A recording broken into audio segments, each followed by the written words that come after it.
Anies Baswedan? Anies Baswedan dia Sebagai mantan komisioner KPU, sebetulnya persoalan apa yang terbesar yang dihadapi KPU setiap kali menyelenggarakan pemilu dengan luas wilayah dan banyak. Pandangan Kang Ferry sebagai mantan komisioner, bagaimana upaya meminimalisir kecurangan pemilu?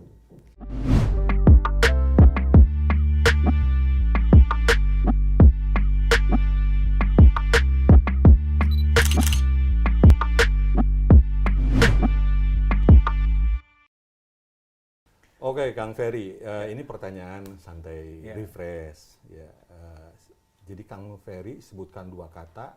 Jika saya menyebutkan kata tertentu, Kang Ferry kan orang Sunda. Kalau saya sebut lalapan, yang muncul 2 kata apa, Kang? Bonteng. Satu lagi apa? Satu lagi Surawung. Surawung. Oke, Surawung itu bahasa Indonesia apa ya? Surawung itu bahasa Indonesianya apa ya? Apa ya yang kalau kita makan nasi uduk ada itunya apa? Apa? Entahlah, saya lupa. Kemangi. Oke. Kemangi. Oke, kalau saya sebut Bandung, 2 kata untuk Bandung. Bandung tuh gelis, Bandung tuh indah. Gelis dan indah gitu. Kemudian kalau saya sebut Jakarta, 2 kata untuk Jakarta. Jakarta itu kota metropolitan, yang kedua panas. Metropolitan dan panas. Nah, ini pertanyaan yang gampang. Haritanu. 2 kata untuk Haritanu. Haritanu itu ketua umum. Ketua umum, udah 2 dong. Haritanu bos. Haritanu kesejahteraan. Ini berat banget. Berat banget. Oke, Ganjar Pranowo. Ganjar Pranowo bos Jateng. Bos Jateng. Udah 2 tuh. Bos Jateng udah 2. Anies Baswedan. Anies Baswedan dia mantan gubernur dan mantan rektor. Jadi Ferry Kurnia kalau ditanya kayak gini berat. Jokowi. Jokowi itu infrastruktur. Infrastruktur. Satu lagi? Satu lagi pemimpin dari rakyat. Nah, ini harus tepat nih. Ya. Pertanyaan ini harus tepat. Ya. Perindo. Perindo itu persatuan dan kesejahteraan. Widih. Oh, paling mudah nih. Hari-hari merenungnya itu. Hari-hari merenungnya. Oke. Oke, Kang. Pandangan Kang Ferry tentang demokrasi secara umum seperti apa? Demokrasi di Indonesia. Ya, demokrasi di Indonesia kalau sekarang ya, kalau kita lihat dari indikatornya pemilu sudah berjalan.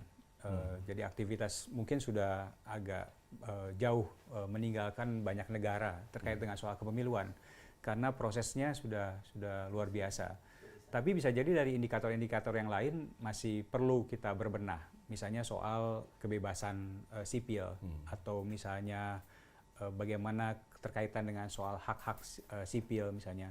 Kalau indikator dari demokrasi kan lebih kepada bagaimana kompetisinya, bagaimana partisipasinya, dan juga bagaimana kebebasannya. Nah, mungkin saya menyorotinya di soal kebebasan sipilnya. Ini memang masih perlu ada pembenahan yang luar biasa, sehingga ruang-ruang partisipasi publik yang memang ada di kita itu betul-betul sejalan dengan apa yang memang ada di masyarakat dalam menuangkan berbagai kreativitas politiknya seperti itu. Oke, bicara tentang masyarakat sipil, koalisi masyarakat sipil sekarang ini telah tengah mengajukan gugatan, pengaduan ke Dewan Pengawas. Kecurigaan mereka pemilu ini diselenggarakan oleh KPU secara curang. Mereka menyebut ada 4, ada yang diatur siapa yang bisa lolos atau tidak lolos verifikasi. Dan itu semua kawan-kawan Kang Ferry, ada Hadar Nafis Gumai, kawan-kawan dari ICW. Ya. Yang Kang Ferry tahu integritas mereka. Anda setuju? Iya, saya tidak dalam posisi setuju atau tidak setuju, tapi mungkin mereka melakukan upaya-upaya itu ada dasarnya kan seperti itu. Tapi ya bagi saya dalam konteks bagaimana proses perjuangan masyarakat sipil, yaitu sah-sah saja, silakan saja. Tapi tetap harus ada data dan faktanya yang benar kan kayak gitu. Jangan sampai juga nanti itu berujung pada fitnah. Itu yang memang juga harus kita hindari seperti itu. Tapi memang ada peluang kan bahwa KPU pusat bisa mendikte, bisa mengancam, bisa mengatur KPU daerah. Sebetulnya ada peluang nggak? Kalau itu Anda bukan, kan komisioner. iya kalau itu bukan peluang. itu memang garis kebijakan. Jadi KPU RI ke KPU provinsi, kabupaten, kota, bahkan sampai tingkat Ada garis KPPS komando? itu ada garis komando. Oh, berarti Seperti itu. kalau seandainya oknumnya menginginkan ada penyimpangan bisa terjadi gitu. Ya, Dan kemudian ketemu dengan daerah yang juga saya yakin integritas ini kan soal bagaimana integritasnya dipertaruhkan kan seperti itu. Saya yakin teman-teman KPU integritasnya masih terjaga ya seperti itu. Jadi tidak tahu ya, ini kan soal bagaimana proses pembuktian. Bahasa saya kan tadi fakta, datanya jelas, makanya ini ruang-ruang ini harusnya disampaikan kepada pihak yang memang terkait. Misalnya di sini ada DKPP, ya dibuka saja supaya itu terang benderang kan seperti itu. Oke. Ya. Sebagai mantan komisioner KPU, sebetulnya persoalan apa yang terbesar yang dihadapi KPU setiap kali menyelenggarakan pemilu dengan luas wilayah dan banyak partai yang terlibat seperti Indonesia ini? Tantangannya luar biasa ya. Jadi yang pertama adalah kalau penyelenggara itu harus mengakomodir dua stakeholder utama. Pertama adalah peserta pemilunya, baik itu presiden, wakil presiden, partai ataupun calon anggota DPD. Yang kedua pemilih. Itu luar biasa. Di satu sisi harus memberikan informasi yang jelas kepada peserta pemilu, di sisi lain juga harus memberikan pemahaman yang matang kepada para pemilih.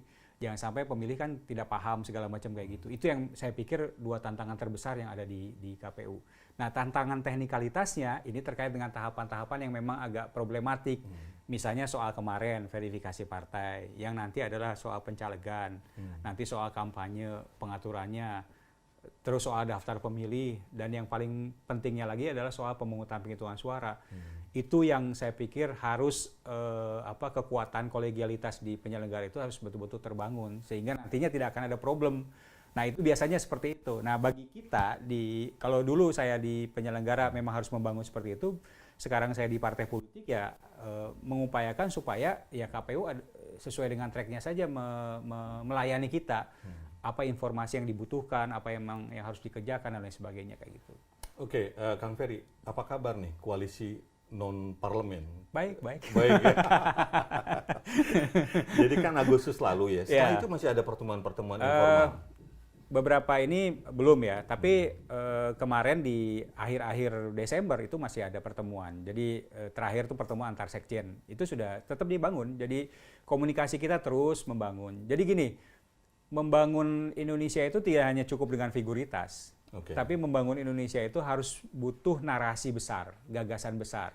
Nah, kita nggak mau terjebak dengan itu. Nah, itu yang dibangun. Jadi kalau figuritas kan dalam last minute saja, sesuai dengan tahapan yang ada, itu bisa selesai. Contohnya dulu 2019, bagaimana memutuskan Kiai Ma'ruf Amin kan, itu kan dalam last minute. Tapi sekarang kan bagaimana kita dihadapkan pada sisi narasi yang memang harus kita bangun. Ini 2024, 2045 itu harus ngapain?